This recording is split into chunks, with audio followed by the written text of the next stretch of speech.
আমি যদি এটা মেজৰ স্কেলৰ নোটখিনি জানো আমি তাৰ পৰা যি কোনো কৰ্ড লিয়াই ল'ব পাৰিম major 7 minor 7 dominant 7 augmented ডিমিনিছ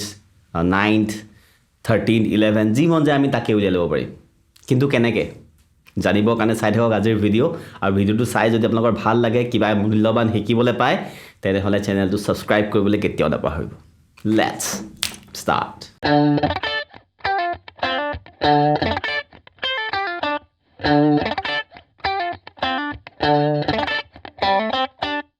For example, আজি মই C major স্কেলটো লৈ লওঁ আমি সকলোৱে জানো যে C major স্কেলটোৰ নোট কেইটা হ'ল C D E F G A B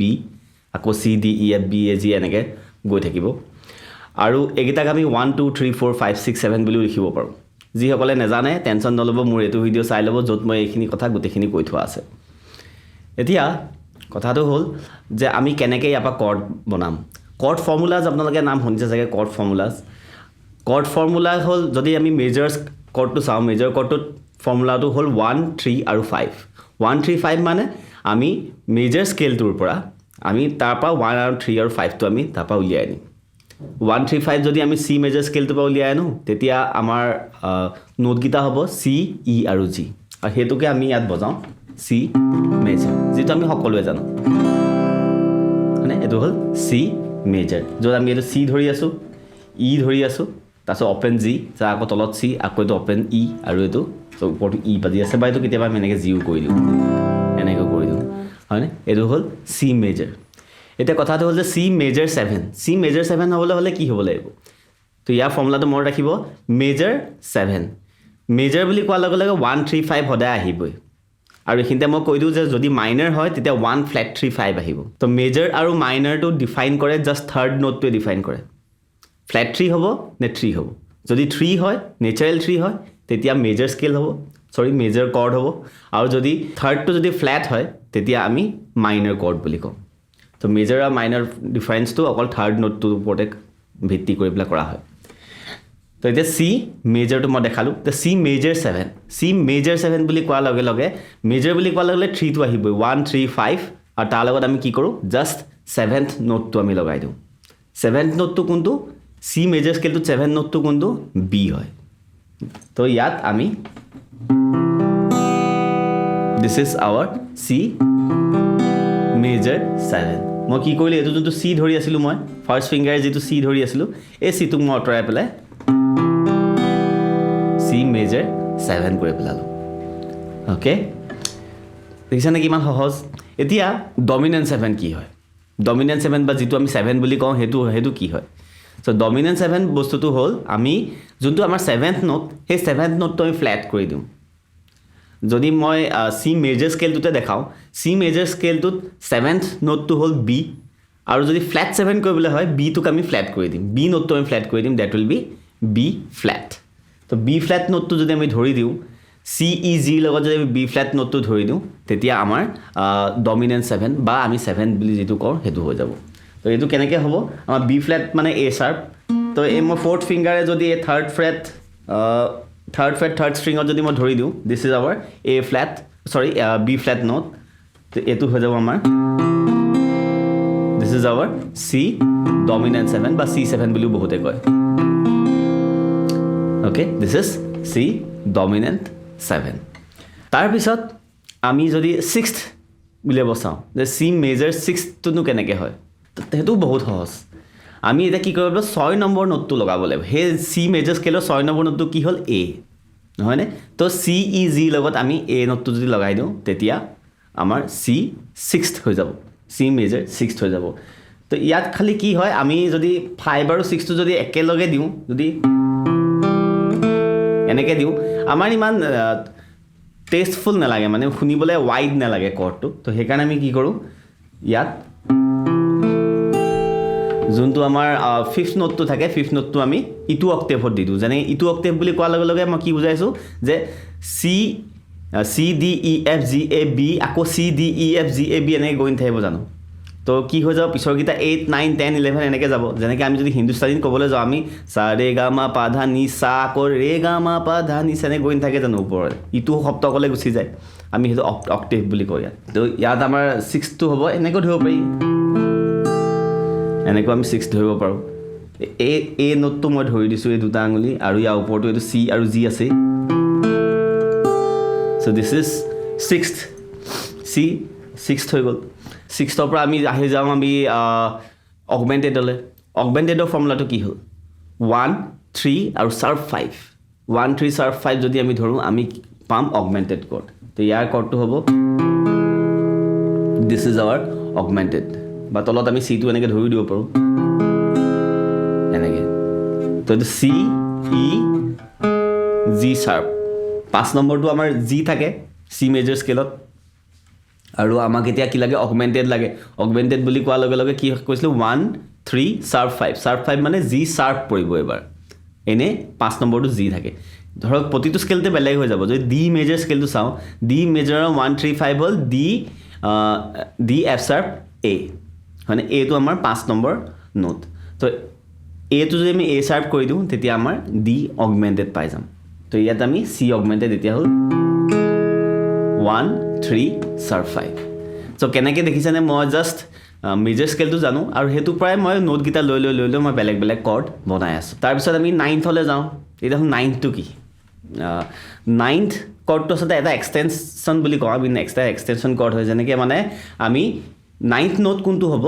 ধৰক এতিয়া 1 2 3 4 5 6 7কৈ আমাৰ গৈ থাকিব C D E F G A B আকৌ যোনটো চি হ'ব সেইটো 8 হৈ যাব তাৰপিছত আকৌ যোনটো ডি হ'ব সেইটো 9 হৈ যাব মানে আমি হিন্দুস্তানীত যদি ক'বলৈ যাওঁ যদি আমি সা ৰে গা মা পা ধা নি সা ৰে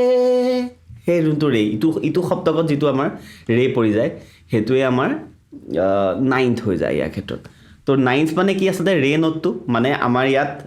চি মেজৰ স্কেলটোত আমাৰ ডি নোটটো খালি আমি ইটো অক্টেভত লগাওঁ যেনেকৈ এইটো চি হয় এইটো ডি হয় নাই কিন্তু এতিয়া চি আৰু ডিটো এনেকৈ ধৰিব নোৱাৰোঁ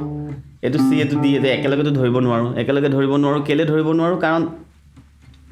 এইটো ধৰিলে এইটো যদি বজাই দিওঁ এইটোতো নেবাজিব সেইকাৰণে আমি এই একে ডি নোটটো আমি ইয়াত ধৰি দিওঁ this is C ninth okay আচলতে আমি এইটো এডেড নাইনথ বুলি কওঁ যেতিয়া আমি পিয়ানোত বজালে আচলতে চি নাইনথৰ ফৰ্মুলাটো হৈ যাব 1 3 5 7 9 7 নম্বৰ নোটটো ধৰিব লাগে মানে বি নোটটো ধৰিব লাগিব আৰু লগতে ডি নোটটো ধৰিব লাগিব ইটো অক্টেভত কিন্তু যিহেতু আমাৰ গিটাৰত আমাৰ লিমিটেড হৈ যায় আমি এখন হাতেই আছে আৰু এখন হাতত আমি জাষ্ট 4টা আঙুলিহে মই দিব পাৰিম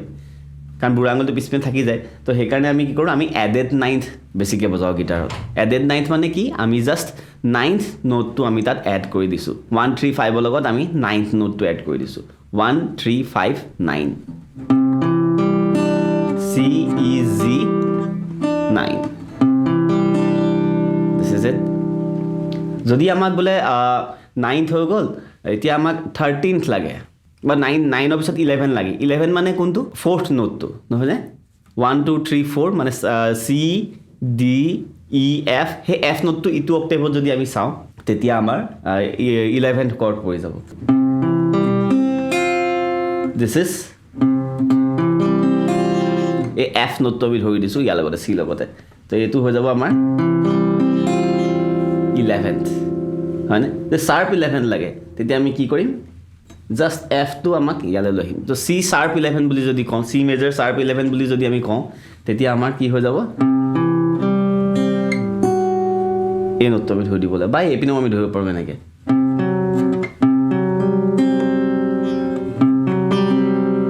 দিছ ইজ শাৰ্প 11 অ'কে বুজি পাইছেনে মানে মেইন কনচেপ্টটো আপোনালোকে বুজি পালেই হ'ল বাকী নোটকেইটা আপোনালোকে লিখি নিজে বিচাৰি উলিয়াব পাৰিব যিকোনো কৰ্ড আপোনালোকে যেনেকৈ মন যায় তেনেকৈ আপুনি ধৰিব পাৰিব আৰু এইখিনিতে আৰু এটা কথা কৈ দিওঁ ভেৰি ইম্পৰ্টেণ্ট পইণ্ট কেতিয়াবা আমাৰ এনেকুৱা হৈ যায় যে 5টো মানে ধৰক এতিয়া 1 3 5 9 বা 11 ধৰিবৰ কাৰণে আঙুলিকেইটা এনেকুৱা এটা জেগাত থ'ব লাগে আমাৰ নেযায় আঙুলিকেইটা ধৰিবলৈ দিগদাৰী হয় তেতিয়া আমি সদায় এটা নোট অমিট কৰোঁ আৰু সেইটো হ'ল 5th নোটটো স্পেচিয়েলি জেজ কৰ্ডছবিলাকত আমি কৰোঁ সেইটো কিবা যদি অমিট কৰিব লাগে আমি আঁতৰাই দিব লাগে কিবা এটা তেতিয়া আমি 5th নোটটো আঁতৰাই দিওঁ যদি ধৰিবলৈ দিগদাৰী হয় তেতিয়া নেক্সট ছাছপেণ্ডেড ফ'ৰ্থ তো ছাছপেণ্ডেড ফ'ৰ্থ কি হয় য'ত আমি থাৰ্ডটো আঁতৰাই পেলাই থাৰ্ড নোটটো আমি 4 কৰি দিওঁ এইটো চি ই আছিলে এই ইটো আমি এফ কৰি দিম আৰু বাকীটো দিছ ইজ ছাছপেণ্ডেড ফ'ৰ্থ আমি থাৰ্ডটো আঁতৰাই 1 4 5 হৈ যাব মানে কৰ্ডটো অ'কে তো দিছ ইজ ছাছপেণ্ডেড fourth এইটো হ'ব পাৰে এইটো বা these are all suspended fourth যদি মাইনৰলে চাও মাইনৰত কি থাকে 1 flat 3 5 থাকে এটা flat 3 নোট কোনটো হ'ব C major scale to C major scale to আমরা জানো যে C E G আসলে তো 3 তো আমি ফ্ল্যাট কৰি দিম মানে যোনটো E নোট আসলে সেই E নোটটো ফ্ল্যাট কৰি দিম E ফ্ল্যাট হৈ যাব তো এটো যদি C আসলে এটো E আসলে এটা মাইনৰ ক্ষেত্ৰত আমি this is our মাইনৰ মই যদি তিনডালত বজাও এনে আপোনালোকে এনেকৈ ধৰি আছে এটো গোটেই ফুল ধৰিছো আমি ফুল বাৰ যদি আমি তিনটা নোটত বজাও তেতিয়া this is minor okay ঠিক তেনেকৈ তাৰ লগতে যদি আমি আকৌ নোটবিলাক লগাই লগাই যাওঁ মাইনৰ লগত যদি আমি মাইনাৰ স্কেলটো কেনেকৈ হয় এতিয়া C মাইনাৰ স্কেল বুলি ক'লে কেনেকুৱা হ'ব আমাৰ 3 টো ফ্ল্যাট হয় 6 টো ফ্ল্যাট হয় আৰু 7 টো ফ্ল্যাট হয় যদি C মাইনাৰ স্কেলটো নাজানে মোৰ এইটো ভিডিও চাই ল'ব য'ত মই দেখাই থৈছো C মাইনাৰ স্কেল কি হয় তো C মাইনাৰ স্কেলটো হ'ব 1 2 ফ্ল্যাট 3 4 5 ফ্ল্যাট 6 ফ্ল্যাট 7 তেনেকৈ যাব তো এতিয়া C minor 7 বুলি ক'লে আমি পাম 1 flat 3 5 flat 7 যেহেতু মাইনাৰ স্কেলত আমাৰ flat 7 পৰে তো this is C minor 7 এটো flat 7 নোটটো আমি লগাই দিছো সৰি B flat তো আমাৰ flat 7 হয় 1 flat 3 5 flat 7 তো তাৰ লগতে যদি আমি এটা 6 টো লগাই দিও flat 6 লগাই দিলে আমাৰ C minor 6 হৈ যাব তেনেকৈ যদি আমি তাৰ লগত 11 টো লগাই দিও তেতিয়া minor 11 তেনেকুৱা টাইপৰ কৰ্ড হ'ব নহয় নে তো সেইখিনি আপোনালোকে কৰি ল'ব পাৰে ডিমিনিছ কৰ্ডটো কেনেকুৱা হ'ব 1 flat 3 flat 5 1 flat 3 flat 5 এইটো জেগাত ধৰিবলৈ আমাৰ দিগদাৰ হ'ব তো 1 এইটো flat 5 আৰু আমাৰ 3 টো this is diminished 1 flat 3 flat 5 flat 7 হয় তো এই ফৰ্মুলা কিটা যদি মনত থাকে আৰু যদি কৰ্ডৰ নোট কিটা মনত থাকে আপোনালোকে সকলোবোৰ কৰ্ড উলিয়াই ল'ব পাৰিব আৰু এনেকুৱা বহুত কৰ্ড আছে গোটেইখিনি মই দেখাই নাথাকো দুটামান আপোনালোকে এক্সপেৰিমেন্ট কৰিব আৰু কেনেকুৱা লাগিলে ভিডিওটো ক'ব এক্সপেৰিমেন্ট কৰি পেলাই কিবা ওলালে নোলালে হেতু ক'ব লগ পাম নতুন এটা কনসেপ্ট লৈ নতুন এটা ভিডিওত তেতিয়ালৈকে চাই থাকক RSD Guitar Stories take care bye বাই